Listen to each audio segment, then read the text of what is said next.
उन्हें पसंद करते हैं। अच्छा, तो आप हाफिज़ साहब के साथ जितने भी पॉडकास्ट हुए हैं, आप भी मेरे ख्याल में उनके साथ गए हैं, ऐसा ही है? ऑलमोस्ट साथ ही।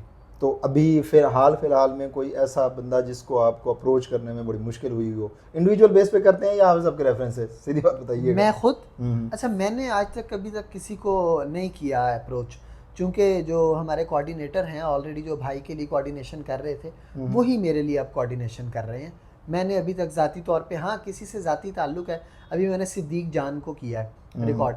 अब सिद्दीक जान को भाई ने भी रिकॉर्ड किया है ऑलरेडी। तो मेरा एक बड़ा करीबी दोस्त है, वो सिद्दीक जान के कज़न है। तो मैंने उसको कहा, मैं इस्लामाबाद में था इत्तफाकन, और मुझे ख़्याल आया कि मैं अपने दोस्त को मैसेज करूं, वसीम उनका नाम है। तो मैंने कहा यार मैं इस्लामाबाद में हूँ, तो सिद्दीक भाई से पॉडकास्ट हो सकती है? उसने कहा बिल्कुल हो सकती है, वो अवेलेबल है।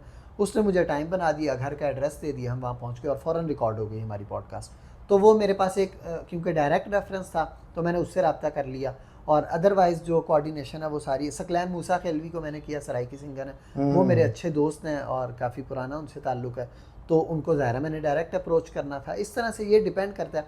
सलीम अलबेला साहब को मैंने किया है। सलीम अलबेला साहब के भतीजे हमारे टीममेट हैं और उसके वो सगे ताया हैं जो हमारे टीममेट हैं, तो उसने कहा कि मैं ताया अबू का करवा देता हूँ। तो ये तो डायरेक्ट जहाँ रेफरेंस है वहाँ डायरेक्ट किया है। अदरवाइज़ वही भाई वाला चैनल यूज़ कर रहे हैं कि कोऑर्डिनेशन भाई कर रहे हैं, वो जो हमारे कोऑर्डिनेटर हैं। लेकिन एक चीज़ है, वो कोऑर्डिनेटर ये नहीं बता रहे कि हाफ़ साहब के भाई हैं, इन्होंने आप सब पॉडकास्ट करनी है, वो मेरा वो उन्हें बताते हैं और आसानी से मिल जाती है। तो मतलब हम ये समझें कि आप पॉडकास्ट में भी नेपोटिज्म आ गया? बस समझ लें आ गया।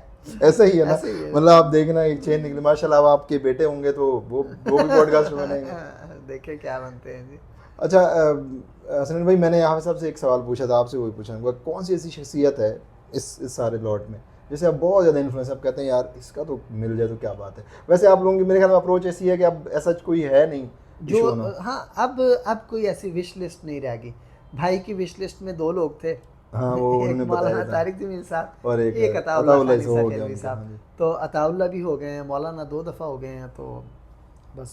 आपकी विश लिस्ट में ऐसा कोई बंदा नहीं? मेरी विश लिस्ट में भी मौलाना तारिक जमील साहब और अताउल्लाह, हम दोनों भाइयों की विश लिस्ट शायद सेम होगी, क्योंकि हमने बचपन से अताउल्लाह को सुना है या मौलाना को सुना है। खैर दोनों ऑपोजिट चीज़ें हैं, तो लोग कहेंगे हाँ ये कहेंगे ठीक है, एक तरफ मौलाना पसंद है, दूसरी तरफ अताउल्लाह से। बिल्कुल, हमने जब हम भावलपुर से चूँकि बिलोंग करते हैं, लाहौर से भावलपुर जाना, तो हमने लाहौर से भावलपुर में सिर्फ अताउल्लाह ही सुना है।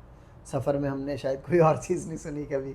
तो बस हर किसी वैसे अब लाला जो है ना एजेड भी हो गए, ज़ाहिर है आप एजेड हो गए हैं, आप सराइकी गायकी में और बहुत सारी ऑप्शंस बन गई हैं, तो उनको भी सुनते हैं हम लोग, लेकिन सुनते सराइकी ही हैं। मैं इस मामले में रेसिस्ट हूँ। अच्छा, ये वैसे बड़ी बात कर दी आपने।